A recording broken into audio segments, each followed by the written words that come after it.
Foundations. He really was Yahweh Jireh, Jehovah Jireh, in that very spot, fulfilling the covenant. It's just breathtaking what God has done for us, and we see this unfolding of his nature and character. You actually see it all in his names. Foundations. Understanding the Jewish foundations of our Christian faith. With Robbo Robinson and Mandy Warby.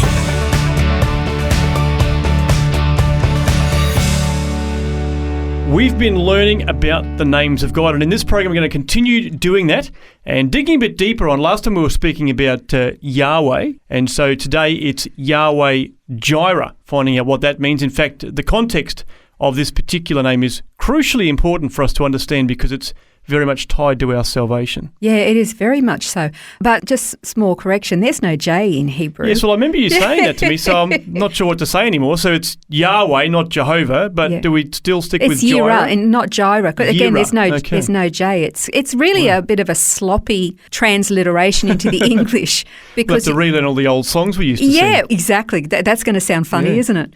Because the beginning of these words, Yahweh and Yireh, or we would say Jehovah Jireh, the first letter of the Hebrew language in those letters is Yod, which is the Y sound. So you've got, and Yahweh, it's really Yahovah. So you would actually say Yahovah Yireh instead of Jehovah Jireh. But Jehovah's Jireh is easier for us, isn't it? Absolutely. You were very right when you said that this particular name of God is actually crucial to understand because it actually has a lot to do with our salvation. This particular name is found in the account of what the Jewish people called the Akedah, and that is the binding of Isaac.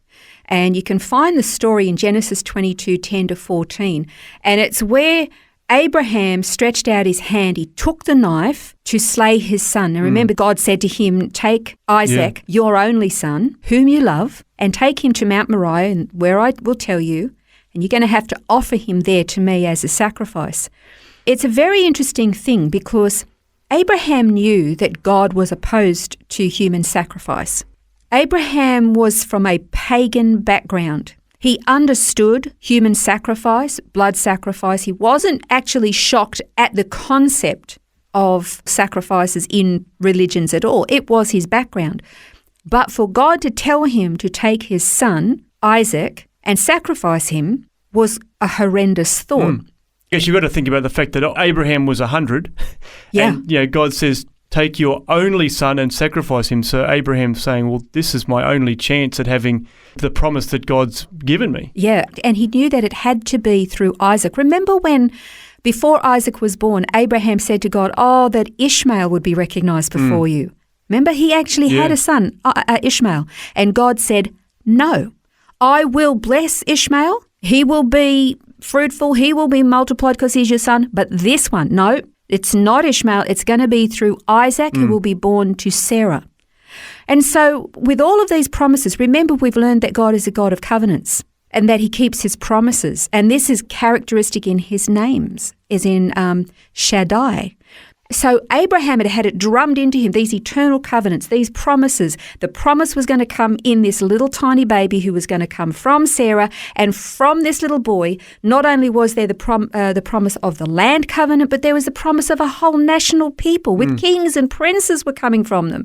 And this child finally arrives, and then God says, take him to the mountain and kill him.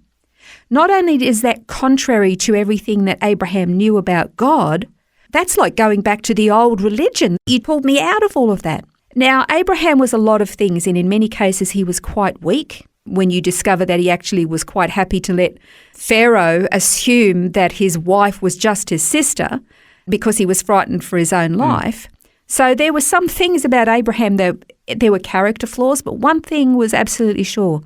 He was a man of faith, and he knew that if God promised that Isaac would be a miracle child and that through him, this child of promise, the nation would be born through him, that kings, princes, leaders, a whole national people would come through him, that if God demanded that Abraham kill him, then God was going to have to do something miraculous to either raise him from the dead or change his mind. But Abraham said yes. Now, I can't understand or comprehend what would have been going through Abraham's mind at that point.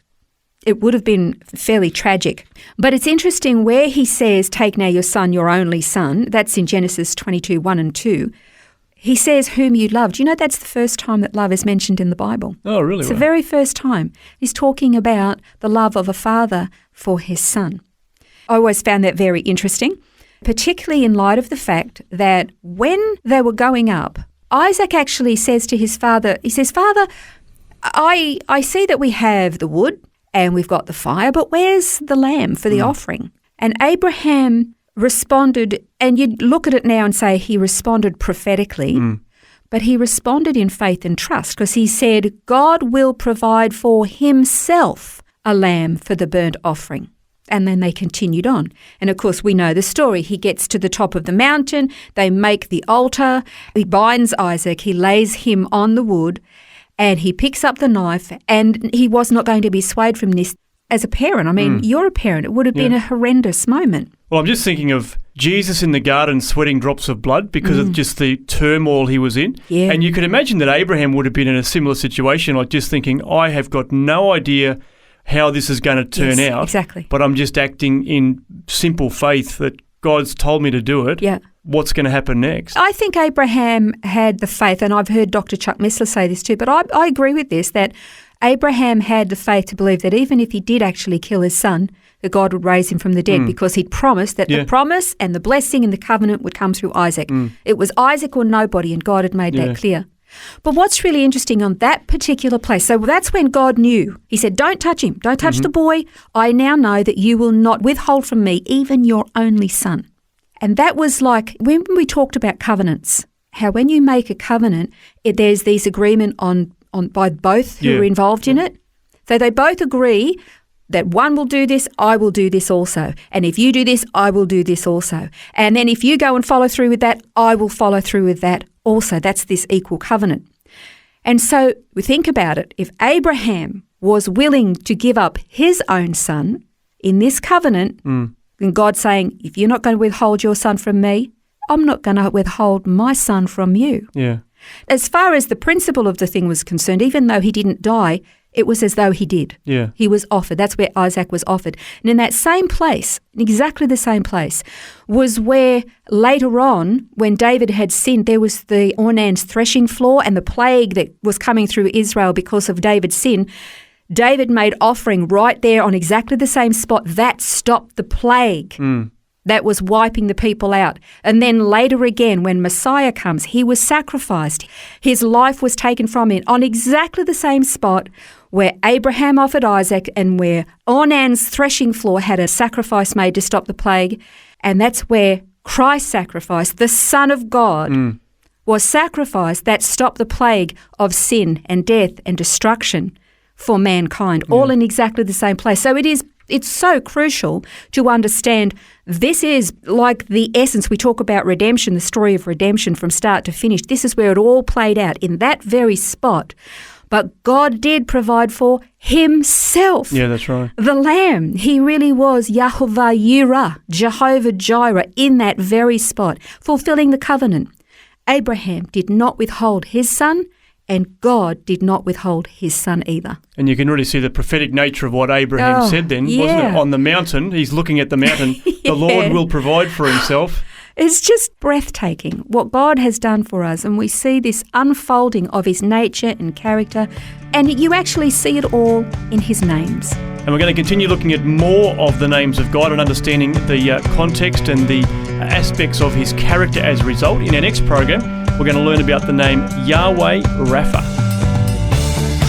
This has been Foundations, a look at the Jewish foundations of our Christian faith. For study notes, resources and more, see vision.org.au/foundations.